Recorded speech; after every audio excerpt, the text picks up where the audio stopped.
Good morning, you guys, and Merry Christmas. I haven't had a phone in a couple days. After my phone went down, my Starlink went down, so I ended up sharpening up a piece of spaghetti noodle to poke the reset button on the Starlink, and then I had this old phone that actually works. Anyway, guys, Merry Christmas, and kind of a different year for me, guys. This is the first year I've spent Christmas without a dog in my life, and I wanted to tell you guys a really warming, heartfelt story. It's a true story. It's about a dog that had a real spirit about him. His name was Trooper. And I was guiding on Bear Lake, Utah, guys, and I had a Girl Scout group leader call me, and they wanted to come up and for me to guide a bunch of Girl Scouts, and it was actually 3 parties because I was only legal to guide 6 at a time. And so they wanted to have a fish fry after we went fishing. We were fishing Bear Lake cutthroat trout and Bonneville cutthroat trout and lake trout. So anyway, guys, they showed up and they were all super nice, and they were just young girls, and then they had about 4 scout leaders. And anyway, I took the first 2 groups out. I figured I could run them all in a day because you could only keep 2 fish at that time on Bear Lake. And so anyway, I loaded up the first group and we went out, and they all caught a bunch of fish and they were happy, and they took some fish for their fish fry. And then the same thing happened with the second group, and I had my dog Trooper with me. And anyway, the third group, I had 6 Girl Scouts and 2 leaders. And there was a little girl named Chloe, and we went out, and about 5 of the 6 girls caught a fish, and I was actually hooking them and handing them the rod. Some of them that couldn't hook them up. There goes a duck right now, guys. I'm actually duck hunting. I could have got him. But anyways, guys, we hooked this great big cutthroat trout, and Chloe was reeling it in, and her smile was just like this sunrise I'm showing you guys right now. It just went around the world, and she was just such a sweet lady, a sweet little girl. And anyway, we brought the fish up, you guys, and I wasn't thinking, so I grabbed the fish and I bonked it, and I gave it the wood shampoo. And Chloe was devastated. I had no idea how devastating that was to me. When I bonked it, blood came off the fish, and it sprayed her in the face, and me in the face, and Trooper in the face. And so anyways, I had no idea what I had done. So we were heading back in, and we called the trip, and Chloe went up in the front of the boat. And Trooper, you guys, had a healing spirit about him. He could heal anybody. He was just, I'm sure he was sent from heaven to heal people. And not only did he heal me, but he healed a lot of people in the course of his life. So anyway, Trooper went up by Chloe, and he sat by her, and she was in tears, you guys. And Trooper knew that she was devastated. And so he sat up there with her the whole time. And then she got off the boat. And, you know, dogs, in my opinion, have kind of a silent language, you guys.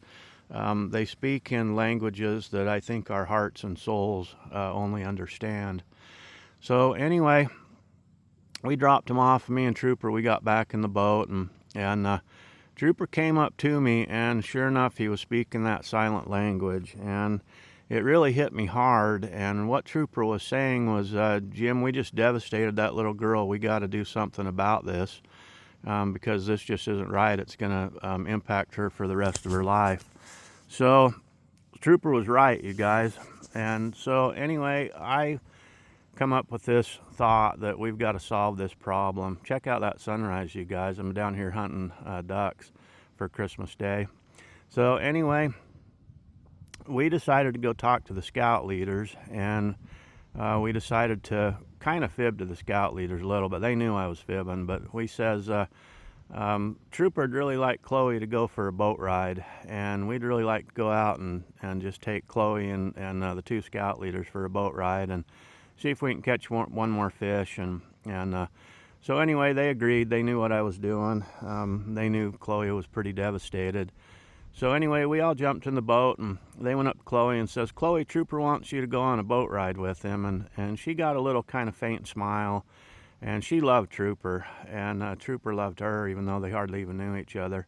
So we took him back out in the boat, you guys, and we hooked this great, big, huge Bonneville cutthroat. Must have been 7 or 8 pounds. And Chloe was reeling him in. I handed the rod to Chloe, and she was reeling him in, and she got the fish right up to the top, and she says, you aren't going to kill this beautiful creature, are you? And I says, absolutely not. And I says, what we're going to do is I'm going to show you how to release this fish.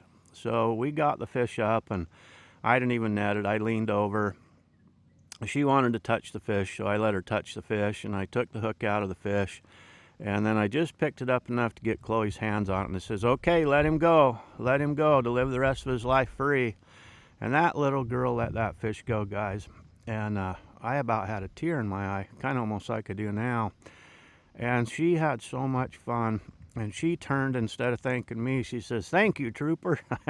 Thank you for taking me on a boat ride, Trooper. And so anyway, we ended up keeping her out there, and we caught several more fish, and we let Chloe release all those fish, and she just was in seventh heaven, you guys. And then on the way back, I says, Chloe, you want to drive him a big jet boat? And Trooper can help you. So she sat right up in the captain's chair, guys, and Trooper right by her side. She was the captain. Trooper was the first mate, or the skipper. And they drove the boat all the way across Bear Lake back into the marina, and Chloe got out of the boat, and she was a totally different person, guys. She had the gleam back in her eyes, and she was just so happy, and it was all worth it, and it was all because of a special dog named Trooper that happened. And anyway, guys, just a little heartfelt story, and what it taught Chloe is there is a time to harvest things, but there's also a time to let things go and to nurture things, and just to be one with Mother Nature. And you don't have to take and harvest everything. You can let a lot of things go. But if it wasn't for that silent language with that dog, guys, I would have never done that. And I'm pretty sure that came from Heavenly Father, having me understand what Trooper was saying to me. So anyway, guys, Merry Christmas. I got ducks. Oh, look at this big duck coming in right now, guys, and I'm not even going to take him, but I'm sitting here watching. There's about 200 ducks that have come by me since I've been on the phone with you. Look at this guy. He's going to come right in, you guys.